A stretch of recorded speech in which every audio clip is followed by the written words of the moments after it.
Welcome to the Bucher and Friends podcast. Here is your host. Let's send it over to Rick Bucher. Rick Bucher.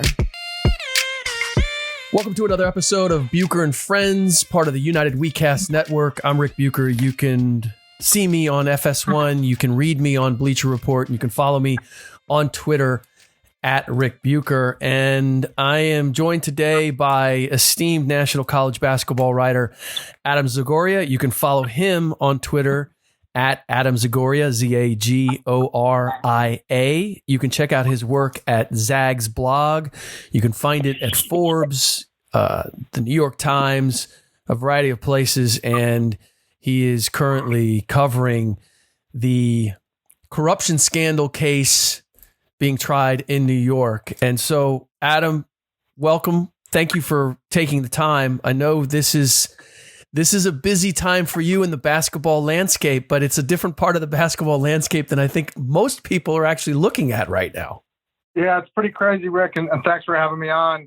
I mean, obviously the NCAA tournament, just ended a couple weeks ago with Virginia winning, and then, this trial started like 2 weeks after that. So, we got about a handful of national reporters that have to go into court every day in Lower Manhattan and take notes and write stories about it. So, it's pretty interesting, at least for those who follow college basketball. So set the scene for me in terms of who you're seeing there and how familiar or foreign this is to see some of these college basketball luminaries in this setting.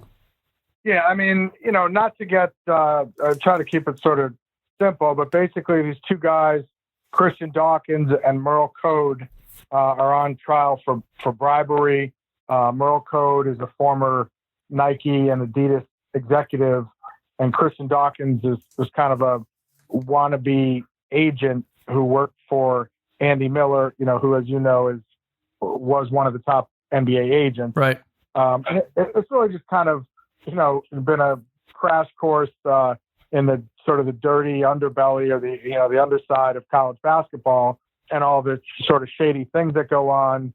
This is actually the second trial. As a lot of people know, there was one in the fall where three guys, Code, Dawkins, and Jim Gatto, who's a former Adidas exec, were all found guilty on fraud charges. So this is a second trial for Dawkins and Code. A couple of big takeaways. We really haven't seen any college coaches testify, Rick. Sean Miller and Will Wade had been subpoenaed by the defense in this case. Sean Miller's obviously the head coach at Arizona. Will Wade's the coach at LSU. But the Judge Ramos, ruled that they did not have to testify. So, would have been a lot more sort of sexy and interesting to people if the head coaches had to take the stand. They haven't.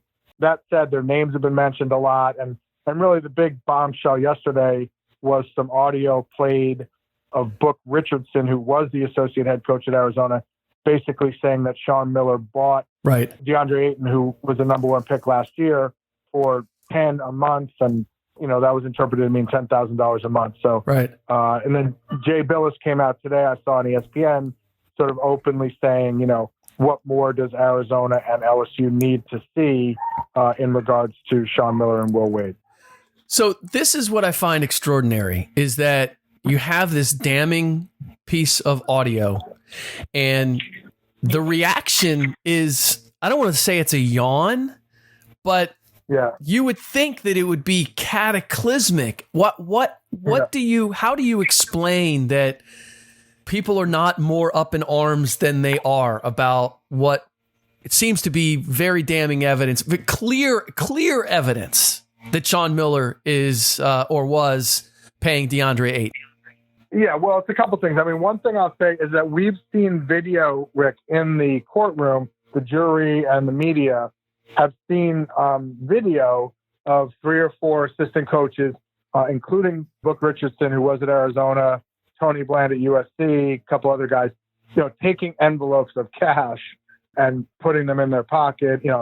In one case, this guy, Preston Murphy from Creighton, is like wearing a big Creighton shirt and he's in a Las Vegas hotel room. And, you just see him put the envelope into his khakis. And I think that if that appeared on the 6:30 evening news with David Muir or whoever everyone watches, or on 60 Minutes. On 60 Minutes, people would be like, oh my God, that's kind of the gotcha moment that you see on 60 Minutes. But obviously this video hasn't gotten out. So, I've seen it and the people in the courtroom have seen it, but a lot of people haven't. So that's part of it. Second of all, I think people sort of always expected or understood that this went on in college basketball and college football, but they, it's sort of old news to them. But again, when you see the video, even for a guy like me who's been doing this 20 years, it's pretty shocking. I also think that, college basketball is kind of a niche sport, right? I mean, you cover mostly the NBA, and people tune into college basketball during the Final Four in the NCAA tournament, but, not everybody really follows it all year round. Right. Well, and I'm curious what it is like for you, because being in the business and having covered college basketball as long as you have, I'm sure on some level you knew that this was going on. And this is what I always find difficult. It's why I cover the NBA, because there's underhanded stuff that goes on in the NBA too. There's rules violations, but it's business. It's a professional business, and it feels a little more clean than the guys of the NCAA pretending to be an amateur sport and has all this stuff going on. So I wonder for you, like how have you just in the big picture gone about covering a sport that probably have long known that it has this dirty underbelly, and yet you're covering the sport. So how do you balance that going after what is rule violations versus just covering the sport itself and appreciating it for that aspect of it? Yeah, I mean, look, that's a great question for all of us, who cover college basketball. And, I like to sort of, I cover recruiting and high school stuff and college stuff and some NBA. So you really see it at all three levels. And, the big picture here is that NCAA student athletes, as they're called, aren't paid. And obviously a lot of people are making money off college football and men's basketball. Certainly the NCAA is making money, the TV networks, the universities, the coaches who have, multi-million-dollar contracts. Everyone's getting paid except the players. There's a famous Chris Webber line about, he saw his jersey being sold in the Michigan bookstore for whatever it was, $60 or $80, and he didn't have money to buy a pizza. Yeah. And so what Christian Dawkins is saying in this, when he's on the stand in this trial, is that, he's stepping in as a third party to illegally funnel money to the players, and that he doesn't see anything wrong with that. He doesn't care if it's an NCAA violation. He doesn't see it as a violation of a federal law, and that he's in favor of paying players and giving players money, and that he's just an example of a runner or someone who's willing to do that. And that, that's an NCAA violation. No, it's not a federal crime. So, that's kind of what's going on here. Yeah. And here you have guys really willing to spell out exactly what they're doing. But, when you get into, there are different areas. I mean, if every player, every high profile player has someone who's sort of handling their situation, whether it's the father, the uncle, the AAU coach, their handler, their mentor, whatever it is. And in a lot of cases, those people are asking and or being given things to direct players to certain schools. Right. In this Arizona situation, it's pretty unique because what Book Richardson is saying on audio tape, and the charge is that Sean Miller was, paying guys like DeAndre Ayton out of his pocket. And that's, that is a little different than, a handler or an AAU coach getting some money to send a kid somewhere. And why would Sean Miller do that? Well, I mean, that's a great question. And, whether we're ever going to, at this point, Arizona's just released a statement saying they're looking into it. On some of the audio tapes, like DeAndre Ayton was from the Bahamas. So there was some, allusion to other people quoting Sean saying, his family's not from the U.S., so he's handling it. But look, it's a very competitive business, and these coaches want to get any edge they can over their competitors. Yeah. And as you know, as the saying goes, it's all about the Jimmies and the Joes and not the X's and the O's. Right. So they need to get these top players. Now, I will say I was in Atlanta this past weekend at the Nike stop, and I talked to 10 or 12 head coaches, Penny Hardaway, Rick Barnes, Jerry Stackhouse. And I asked them, and a lot of them went out of their way to say, look, this is only a small handful of people who are cheating. Not everyone does this. Most of us have been doing this a long time and have respect for the game. And so, I think this goes on, but I don't know how prevalent it is, or, whether the Dukes and the Carolinas and the Kentuckys are doing this in a much more subtle way and are never going to get caught. That that's possible. Yeah. And they've certainly been mentioned during these trials. So there's a lot of ways to skin a cat. Well, I do want to get to Penny Hardaway and what he's trying to do at Memphis in the piece that you wrote for Forbes. But before we leave this particular situation, give us the timeline. How did we get here? We've known this stuff has gone on forever. What was the tipping point for the federal government to get involved?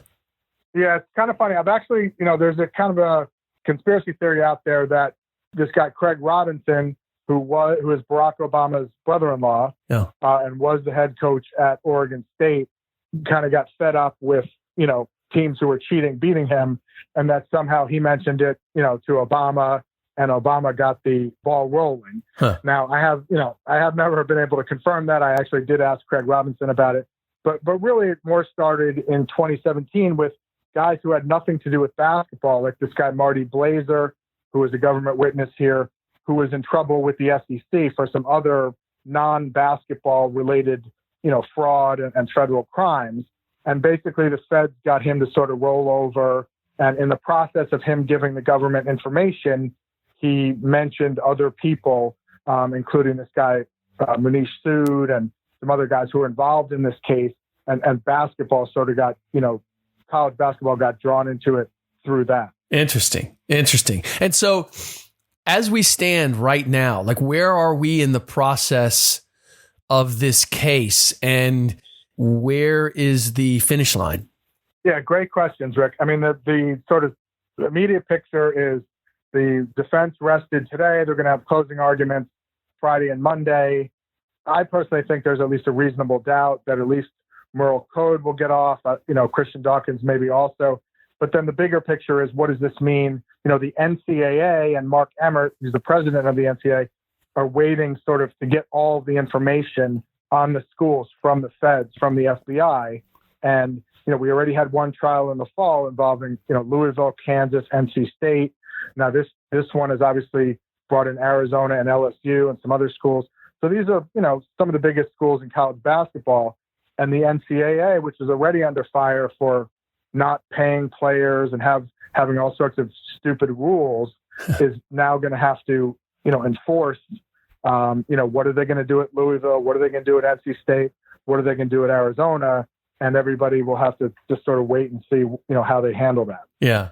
And are we talking, I think the casual fan out there looks at it and says, okay, well, kids are being paid and that violates NCAA rules, but what are the federal laws that are being broken in this whole thing? Yeah, look, it took me a couple of days in the first trial in the fall to sort of figure that out.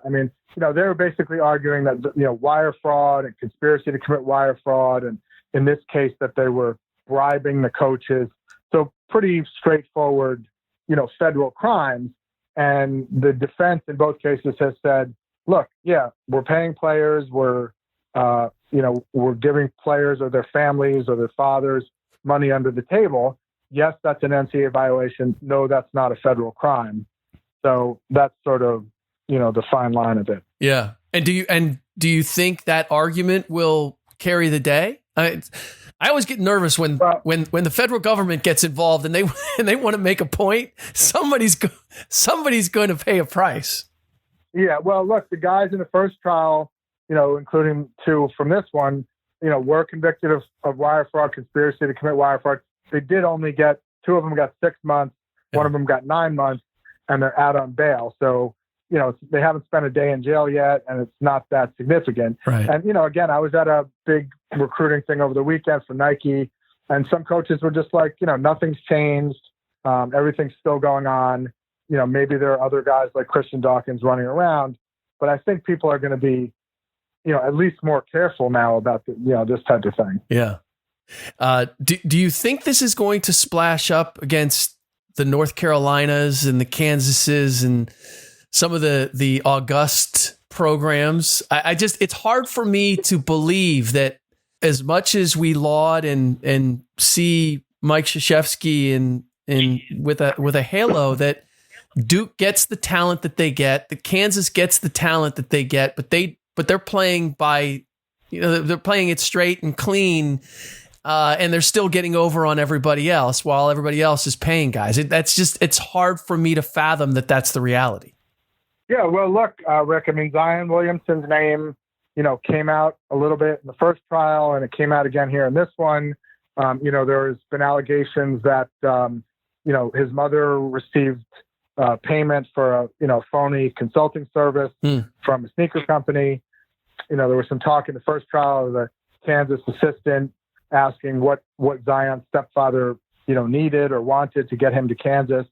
So it has sort of touched up on Duke, but they haven't been swallowed up in it. Kansas was very heavily mentioned in the first trial with, text messages were shown with Bill Self from Kansas and Rick Pitino from Louisville, essentially thanking guys from Adidas for, helping them get players. They weren't thanking the Adidas guys because they liked their uniform. Right. They were thanking them because they facilitated them getting different players. But there was no smoking gun like, hey, I paid this kid $100,000. Here's the smoking gun text message. And it's kind of unfair too, because the kid at Kansas, Silvio De Sousa, has had to sit out for 2 years while, Bill Self keeps coaching. Right. And, all these coaches, Sean Miller's still coaching, Andy Enfield at USC is still coaching. And, I will point out that so far it's really just a handful of African-American assistant coaches who have been arrested and had to plea out and lost their jobs. And it's largely a bunch of white head coaches who still have their jobs. Yeah. Yeah. That's a whole other podcast to get into the unfairness of how the NCAA adjudicates things. And, but I do want to get, and this is, going to Penny Hardaway and your piece in Forbes. And for anybody who has not seen it, Forbes.com is the place to find it, or you can go to zagsblog.com and find all of Adam's work, including a link to a documentary that you did on Khalil Whitney, who's now a Kentucky Wildcat, called Year of the Dragon. Check that out as well. So this is what I find the most fascinating about your piece and about Penny Hardaway and his approach as sort of being the cool kid among these older college coaches and trying to reestablish Memphis, is that Penny was also Butch McRae in the movie Blue Chips, which was all about a fictional version of illegally recruiting high school kids to a college program coached by Nick Nolte. So what do you make of Penny saying, hey, I know that goes on, but we're going to do it a different way. I'm going to resurrect Memphis on the strength of my personality and my profile? Yeah, well, look, I think we should say, first of all, that Memphis hasn't been mentioned at all in any of these trials, and there's no link to that we've seen between Memphis and what's going on in these trials. Right, and I didn't mean to insinuate that by any means. I just, in terms of him coming in on the college scene and using his profile, and his connection with kids through his shoe line and everything else. Yeah, the thing that stood out to me most, Rick, was I sat with Penny for 10 or 15 minutes on Saturday night in Atlanta, and he's sitting there wearing like a camouflage green Memphis baseball hat and a blue Memphis hoodie with a black Memphis hoodie with sweats and these foam, what do they call it? The Nike foam posit. Yeah, Nike foam posit. Yeah, he was swagged out. He was totally swagged out, man. And it's like, you're in this gym, Coach K and Calipari and Tom Izzo, they don't look anything like this guy. They're all in the gym. Some little like 9 or 10-year-old kid came up to Penny when I was talking to him and said, "Hey, I like your backpack." And, Penny was like, "I'll play you for it one-on-one." So, the main thing is just he looks totally different than all these coaches. Yeah. And so the kids look at him as like a grown-up version of them. He looks hip. He's obviously a former NBA All-Star. He has this kid, James Wiseman, a 7'1" kid from Memphis, who's the projected number 1 pick in 2020, already committed to Memphis. So it's kind of a combination of all that. I talked to a lot of these top recruits, and Memphis is just very hot and sexy right now with these kids. And there are still 3 or 4 top uncommitted 5-star guys who are going to decide in the next few weeks or month or whatever. And Memphis is involved for most of them. So Penny pretty much straight out told me, "Hey, we have 4 scholarships left. We want to add these 5-star kids. We want to make a run for it." And, with that comes a lot of pressure. I mean, look, Duke had this historic recruiting class this year with Zion and those guys. They missed the Final Four by one, R.J. Barrett foul shot of at least tying that game.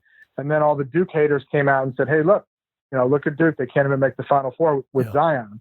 So I think Penny knows there'll be a lot of hate if he doesn't get that team to the tournament and make a run, but he's, excited about the challenge and having that team. I find it fascinating that there are so many, it seems like there's it's a growing trend of former NBA players who are coaching at the collegiate level. Avery Johnson obviously just lost his job, but he came down. Jerry Stackhouse is at Vanderbilt. You would have a better sense of this. This is just sort of anecdotally for me, but I just feel like there are more of those guys coming to those ranks rather than trying to hook on in the NBA or stay at that level. Are you seeing the same thing, or is it just there's notable names that I'm familiar with that seem to be making that move? Yeah, no, I think you're right. And I mean, traditionally, a lot of these guys haven't done well. I mean, just, in this last cycle, Avery Johnson was fired at Alabama. Mike Dunleavy was fired at Tulane. Yep. Chris Mullen was fired at St. John's. Right. Really only Rick Pitino and John Calipari, who sort of failed as NBA coaches, were very successful as college coaches. A lot of guys haven't really made the transition. So Stackhouse and Penny are sort of the latest examples, although their histories are a little different. I mean, Penny did coach high school. He coached James Wiseman at Memphis East. He coached that AAU team. So he's now making the transition up and sort of bringing kids with him. Stackhouse coached in the G League with Toronto. He had his own AAU team, and both he and Penny had to sort of divest themselves of these AAU teams when they became college coaches. And, I talked to both of them, and now they're in the same state, right? Penny and Jerry Stackhouse and Rick Barnes, all in the state of Tennessee, competing against each other. Stackhouse was like, "Hey, Vanderbilt's going to get a different type of player than Memphis. We're a little more academically oriented." Right. But, it'll be interesting to see in 2, 3, 5 years how these guys do. Well, and Stack is replacing Bryce Drew. We've got Bobby Hurley.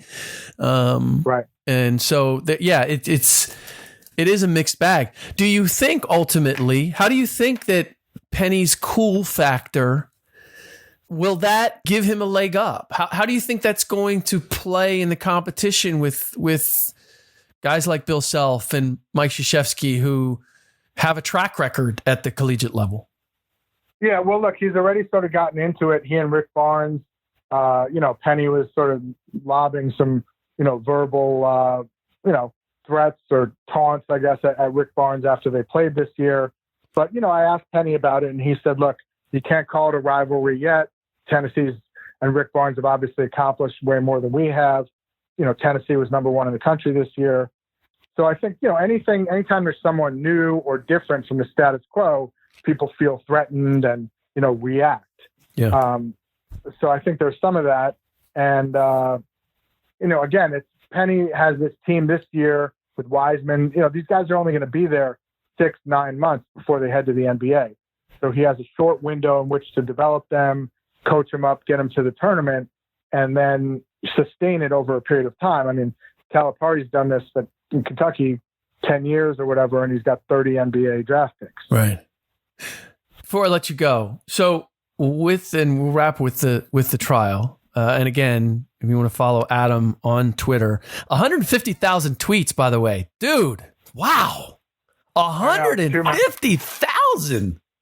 That's too many. that is some production. Sometimes I get myself in trouble, Rick. Anyway, if you want to know what's going on in college basketball, Adam is a follow. AdamZagoria, because it is a font of information that flows. All right. So with this trial, with this case, what are you expecting is going to be the ultimate result on NCAA basketball as we know it, whether it's next season or going forward? What are you anticipating is going to be the impact of what is transpiring now? Well, look, I think following on what Jay Billis said on TV today, that what more do LSU and Arizona, the administrators at those schools need to see. And I think if we get through all this, and frankly, if Sean Miller and Will Wade are still the coaches at their schools and there haven't been any repercussions, it's not going to reflect well on college basketball, because people are going to be like, look, there was a lot of smoke, if not actual fire around these guys, and they're still coaching and they went along their merry way. If there are repercussions for those guys, if down the road, Kansas, Louisville, NC State, these other programs are hit with some sanctions, then I think people will, realize that, there are repercussions for your actions. Now, that said, if they come out, the NCAA comes out and penalizes NC State next year, the guys who took money, the coach who took money at NC State is long gone. The players on the roster next year will be different from the guys who were there when it happened. The same for all these schools. So it gets back to that issue of, you're going to punish a school after the kids have already left. What good does that do? Yeah. And, the NCAA has got a real big couple of decisions to make. Are they going to stand up and say this is wrong and these things happened and we're going to do something about it? Or are they going to drag their feet and it's going to take forever and no one will be punished? It's kind of like we all have kids. If your kid misbehaves or throws a tantrum or breaks something, and you just let them get away with it, they're going to do it again. Yeah. So what do you anticipate? What would be your bet? I mean, just as far as this trial, again, I think Merle Code's my guess would be he there's a reasonable doubt he gets off. Christian Dawkins may get convicted again, have to do some jail time or not. But in the bigger picture, look, LSU has already said that Will Wade is their coach. They let him back. Arizona has just issued a statement. And I was at this event last weekend where a lot of coaches are like, how are these guys still walking around recruiting and coaching? Yeah. So, it's in this business, if you win, you can get away with a lot. And, Amen. Arizona's got the number one recruiting class in the country coming in. LSU made the tournament. So, they have been successful. And now it's going to be up to the presidents and leaders of those universities to, make some hard decisions. Adam, really appreciate the time. I would say enjoy your time in the courtrooms, but I've done a little bit of that, so I know what that's like. It's a really hard bench where you sit on for 5 or 6 hours. I'll tell you that. We appreciate your service. Let's put it that way. Thank you. Thank you so much for taking the time, and this is going to be an ongoing thing. We'd love to have you back on sometime down the road to continue to talk about Year of the Dragon and that as well as everything that's going on in college basketball. Thanks, Rick. Anytime. Happy to come on. You got it. Before I go, I need to mention one more thing. For those of you who fly privately into the New York metro area, there's a reason you do so, to avoid delays. And if you are flying into New York City, Republic Jet Center in Farmingdale, New York should be your only choice. Look, Don't get caught up in the delays flying into Teterboro or White Plains. I know that they've been more popular for years, and the problem is that they've become so popular that they're difficult to get in and out of. Republic Jet Center has none of those problems. You'll experience all the reasons why you chose to fly privately in the first place. RGC is a proud part of the Signature Flight Support Network. Getting to the city is as quick as a 12-minute helicopter ride. And even if you go with a limo or a car service, you can get there as quickly as 20 minutes. They have a luxurious lobby, new 100,000 square foot facility, self-serve snacks, beverages. If you need any help, they've got concierge service, everything that you could possibly want. They can get you to the Hamptons as well by helicopter. It's comprehensive white glove service, and their premier affiliations are a compelling reason why aircraft owners and operators benefit from selecting their facility already. So they look forward to seeing you. Mention this ad to get a discount on your fuel prices. Visit them at www.republicjetcenter.com or call them at 631-881-9520 for more information. They look forward to seeing you. All right, that does it for this episode of Bucher and Friends. Keep in mind, we love when you rate the show. All you have to do wherever you get your podcasts, iTunes or wherever, just hit the number of stars. And if you screenshot that review and then send it to us, you'll be eligible to win some prizes. Send it to @BucherFriends. All right, in our next podcast, I'll be joined by Ryan Hollins, and we'll take a look at the playoff scenario in the NBA in particular. And what if the Warriors are not in it going forward? What's the best matchup? And is that something you really want to see in the finals? Discuss all that and more. In the meantime, as always, thanks for listening.